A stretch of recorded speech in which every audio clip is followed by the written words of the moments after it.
Assalamualaikum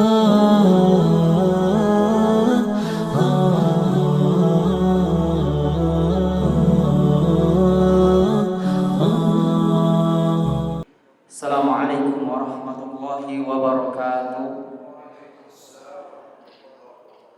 Innal hamdalillah nahmaduhu wa nasta'inuhu wa nastaghfiruh wa na'udzu billahi min shururi anfusina wa min sayyiati a'malina. Man yahdihillahu fala mudilla lahu wa man yudlil fala hadiya lahu. Ashhadu an la ilaha illallah wahdahu la syarika lahu wa ashhadu anna Muhammadan 'abduhu wa rasuluh. Qala ta'ala fi kitabihil karim, ya ayyuhalladzina amanu taqullaha haqqa tuqatih wa la tamutunna illa wa antum muslimun.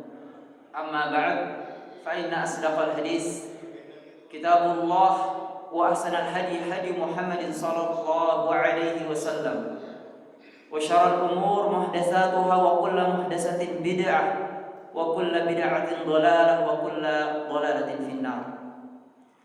Jamaah rahimani wa rahimakumullah. Alhamdulillah, kita bersyukur kepada Allah Subhanahu wa taala atas limpahan nikmat yang Allah Subhanahu wa taala berikan kepada kita semua. Sehingga Allah Subhanahu wa taala masih memberikan kita kenikmatan yang begitu besar, yaitu adalah nikmat iman dan nikmat takwa. Dan terlebih lagi Allah Subhanahu wa taala memberikan hidayah, yang dengan hidayah ini kita bisa sama-sama duduk di sini, sama-sama untuk menuntut ilmu. Karena kita ketahui jamaah sekalian, menuntut ilmu ini adalah perkara yang besar yang Allah Subhanahu wa taala berikan kepada hamba-hambanya. Maka ana ingatkan, jangan sia-siakan ketika Allah Subhanahu wa taala berikan nikmat ini. Artinya apa? Artinya ketika datang menuntut ilmu, fokus benar-benar menuntut ilmu. Maka dikatakan oleh Syekh Shalih Al-Utsaimin, percuma orang yang datang menuntut ilmu namun gak manfaatkan matanya, gak manfaatkan telinganya, gak manfaatkan hatinya untuk menuntut ilmu, gak percuma. Kenapa jamaah sekalian? Dia gak akan masuk itu ilmu ke dalam hatinya. Maka karena nikmat ini begitu besar dan tidak ada jalan, dikatakan oleh Nabi Shallallahu Alaihi Wasallam, untuk masuk surga Allah Subhanahu wa taala, untuk mendapatkan keridhaan Allah Subhanahu wa taala, kecuali dengan menuntut ilmu. Dan kita ketahui bahwa hidayah itu terbagi-bagi. Dan yang akan merubah seseorang adalah hidayah taufik.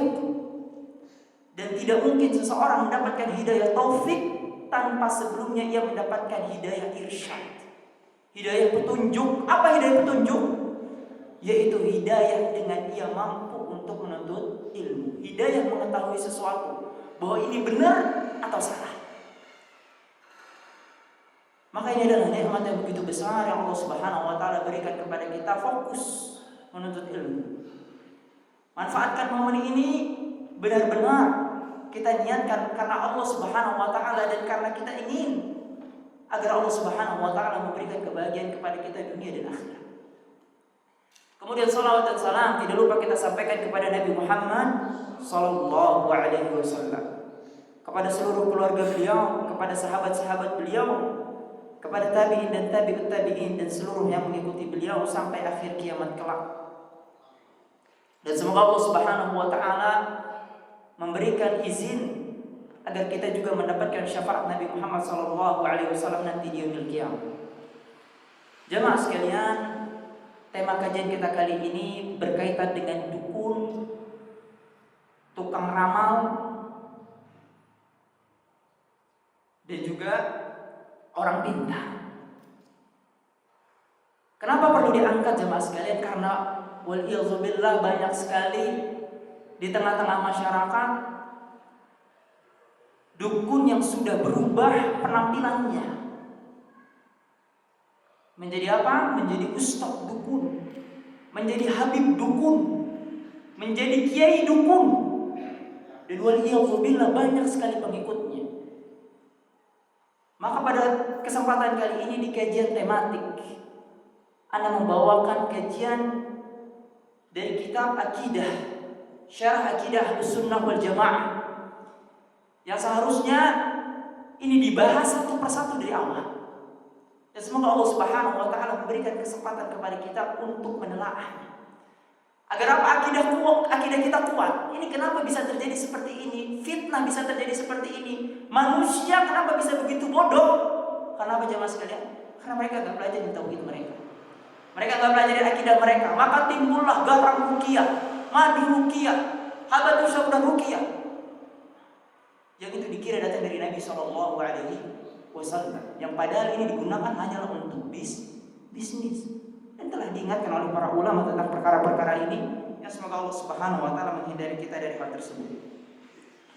Jemaah sekalian, semoga Allah Subhanahu wa taala rahmati kita semua. Sebelum kita bahas berkaitan dengan dukun, kita harus paham terlebih dahulu mengenai hukum sihir dan tukang sihir di dalam ajaran kita, yaitu ajaran agama Islam yang sesuai dengan Al-Qur'an dan Sunnah. Yaitu disebutkan bahwa Ahlus Sunnah wal Jamaah berpendapat bahwa sihir itu memiliki hakikat dan meyakini bahwa hal ini benar-benar adalah kewajiban, sebagaimana dinyatakan dalam Al-Quran dan Sunnah. Tapi Ustaz, kebanyakan orang-orang sekarang, terutama orang-orang liberal atau orang-orang yang mengatakan dirinya tidak meyakini hal-hal gaib, menyampaikan bahwa sekarang tersebar santet ini tidak berfungsi atau sebagaimana. Apakah itu menandakan bahwa ternyata sihir dan tukang sihir itu tidak ada? Nah, itu ada. Maka nanti kita ketahui kenapa bisa santet ini enggak berlaku pada orang tersebut. Karena ada hadis Nabi SAW nanti yang akan kita bahas. Kemudian disebutkan oleh penulis, disebutkan alasan dimasukkan tentang sihir dalam kitab-kitab akidah karena sihir ini banyak jenisnya dan dipraktikkan dengan cara kesyirikan dan bertawasul dengan syaitan-syaitan agar bisa menyampaikan keinginan si tukang sihir. Maka tauhid seorang hamba tidak akan sempurna sebelum ia meninggalkan semua jenis sihir sedikit atau banyaknya. Apa jemaah sekalian prinsip agama kita sebagai seorang muslim? Apa prinsip kita sebagai seorang yang mengatakan dirinya muslim? Apa jemaah? Pertanyaan ini jemaah.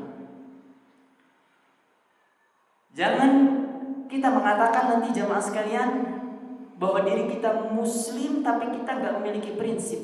Ini menyebabkan nanti banyaknya orang-orang yang apa? Ketika fitnah datang, mereka masuk ke dalamnya. Apa prinsipnya? Yaitu kalimat syahadah. Asyhadu an la ilaha illallah wa asyhadu anna Muhammadar Rasulullah. Bahwa aku bersaksi bahwa tidak ada Tuhan yang berhak disembah kecuali Allah Subhanahu wa taala. Enggak ada jin, malaikat, pepohonan, semuanya enggak berhak disembah. Kenapa? Karena itu semua jamaah sekalian tidaklah mendatangkan manfaat dan tidaklah mendatangkan kemudaratan. Kecuali atas izin siapa? Atas izin Allah Subhanahu wa taala. Dan kenapa harus bersaksi bahwa Muhammad adalah utusan Allah Subhanahu wa taala? Dan apa konsekuensinya jamaah sekalian? Yaitu konsekuensinya amalan-amalan tidak akan diterima kecuali apa jamaah sekalian? Mengikuti sunnah Nabi sallallahu alaihi wasallam. Nanti maka kita lihat jamaah sekalian, banyak habib-habib dukun ini, kiai-kiai dukun, ustaz-ustaz dukun, anjingan-anjingan dukun, yang mereka menciptakan amalan-amalan ibadah, amalan-amalan perdukunan yang dibalut dengan ibadah. Dan banyaknya sekali orang-orang bodoh yang terjebak di dalamnya. Jamaah sekalian, disebutkan menurut bahasa atau etimologi, sihir ini berarti sesuatu yang halus dan tersembunyi. Dan berdasarkan pemahaman istilah, sihir adalah jimat-jimat, jampi-jampi, mantra-mantra, dan buhul-buhul yang ditiup yang dapat berpengaruh pada hati, akal, dan badan. Kemudian disebutkan juga oleh penulis, maka sihir dapat menyakiti. Nah, sihir bisa menyakiti seseorang, bahkan bisa membunuh. dan memisahkan antara suami dan istri, yang membuat salah satu seorang membenci satu sama lain atau bahkan mencintai satu sama lain. Berdasarkan dalil yang disebutkan oleh Allah Subhanahu wa taala dalam Quran surah Al-Falaq ayat 4, "Wa min syarrin naffatsati fil 'uqad." Dan dari kejahatan perempuan-perempuan penyihir yang meniup pada buhul talinya. Dan ketahuilah jamaah sekalian, sihir ini adalah dosa besar yang membinasakan semuanya di dunia dan di akhirat. Dan pelakunya sudah dijamin kemusyrikannya. Dikatakan oleh Allah Subhanahu wa taala dalam Quran surah Thaha ayat 69, "Wala yuflihus sahir haitsu ata." Bahwa kata Allah Subhanahu wa taala, dan tidak akan menang pesihir itu dari manapun ia datangnya. Maka jamaah sekalian, orang-orang yang terlibat dalam sihir ini adalah orang-orang yang otomatis dia berbuat kemusyrikan kepada Allah Subhanahu wa taala. Dan masalah jamaah sekalian, sihir zaman sekarang itu dirubah seindah mungkin. Seakan-akan ini adalah ibadah. Yang apa jamaah sekalian? Yang membuat manusia tertipu untuk masuk di dalamnya. Jamaah sekalian, semoga Allah Subhanahu wa taala rahmati kita semua. Mengenai dukun, Ahlus Sunnah itu tidak boleh mempercayai dukun, tidak boleh mempercayai tukang ramal, dan tidak boleh mempercayai orang pintar. Yang dikatakan oleh masyarakat di sini orang pintar jamaah sekalian, padahal di sini orang kebalikan, orang bodoh. Dan qadarullah yang mau diikuti, yang mau mengikutinya adalah, kalau bahasa sininya apa? Dablek atau bebel, lebih tinggi dari bodoh. Nah, udah disampaikan bahwa ini tidak benar, masih tetap diikuti. Apa itu namanya? Dablek. Nah, disebutkan oleh Imam At-Tahawi jamaah sekalian rahimahullah yang wafat tahun 321 Hijriah mengatakan bahwa kita tidak mempercayai ucapan dukun maupun arraf, tukang ramal. Demikian juga setiap orang-orang yang mengakui sesuatu yang menyelisih Alkitab dan Sunnah serta ijma' kaum muslimin. Sebutkan oleh Imam At-Tahawi bahwa kita sebagai ahlu sunnah, orang yang mengatakan dirinya beriman kepada Allah dan berpegang pada Al-Quran dan Sunnah, tidak boleh mempercayai dukun, gak boleh mempercayai tukang ramal, zodiak gak boleh jamaah sekalian. Ini jamaah sekalian, ada yang mengatakan dirinya sebagai seorang muslim, mengikuti Al-Quran dan Sunnah wal Jamaah, tapi apa? Kerjanya setiap hari lihat zodiak, lihat Aquarius, Scorpion, ternyata seperti ini dan seperti ini. Maka ini jamaah sekalian adalah kesesatan di tengah kaum muslimin yang seharusnya bisa kita luruskan, yang sama-sama kita harus luruskan. Dan juga jamaah sekalian, perihal dukun ini sebenarnya tidaklah terjadi pada zaman sekarang kita ini saja. Tapi apa? Sudah terjadi pada zaman Rasulullah SAW. Bahkan Rasulullah SAW pernah disihir. Tapi apa? Nabi SAW melarang dulu para sahabat untuk apa? Untuk datang kepada dukun. Ini Nabi SAW melarang untuk para sahabat mendatangi dukun, mendatangi tukang ramal. Kenapa? Karena hati ini lemah. Untuk sekedar mengetahuinya aja jangan. Kan hati manusia itu berkhianat. Hati manusia itu lemah. Bahkan dikatakan ketika sakaratul maut, hati manusia itu bisa berkhianat. Karena sifat hati itu yang selalu berkhianat. Maka dikatakan hati itu berada di mana? 2 jari jemari Allah Subhanahu wa taala. Yang Allah Subhanahu wa taala kehendaki sesuai dengan apa yang Allah Subhanahu wa taala inginkan. Kalau Allah Subhanahu wa taala memberikan hidayah, maka tidak ada yang bisa menghalanginya. Dan jika Allah Subhanahu wa taala memudaratkannya, tidak ada yang bisa juga menghalanginya. Kemudian jamaah sekalian, ketahuilah dukun ini datang membawa satu kebenaran dan juga membawa 100